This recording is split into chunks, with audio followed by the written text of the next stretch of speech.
Mets frankly post-game find the New York Mets 2-1 victory over the Toronto Blue Jays, completing the 3-game sweep.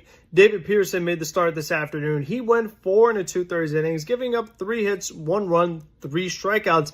The big problem, though, was the amount of walks David Peterson had. He really just did not have his command today. He was hitting batters. He really just didn't have his best stuff, yet was still able to put together a pretty good start. It was very interesting that David Peterson looked like he pulled something maybe on his side or his back, and the trainer comes out there, Carlos Mendoza's out there, and Mendy asks Pearson, wants to stay in. Pearson says yes, even though he didn't really look all that comfortable, even from his warm-up throws. He stays out there, and then he loads up the bases. Then he forces in a run.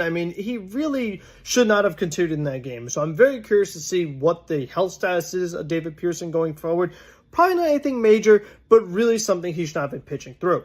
Max Kranick came after him with the bases loaded, strands the runners, and then pitches a scoreless inning. After that, he continues his phenomenal start to the season.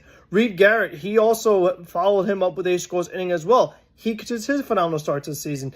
AJ Minter, he had a scoreless 8th inning. He did give up a hit, but he had a couple strikeouts.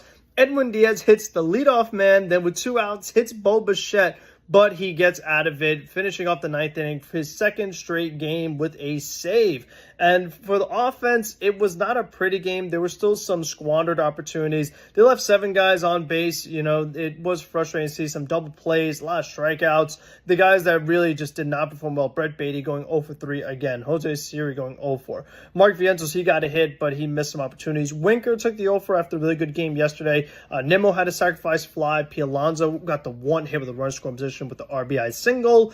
Francisco Lindor got hit today. Juan Soto hit in a walk. Hayden Senger, he had a hit, and he also drew a walk as well. So it was nice to see the backup catcher still performing well too, but still this offense has not been able to get that consistency going. Still waiting on a lot of guys to break out of it, but despite that, the pitching has held the fort as they win the series. So make sure to tune in to our Mets Weekly stream on YouTube Monday at 4:30, where we will go over this Blue Jays series and preview the next Miami Marlins series. So we will see you guys there.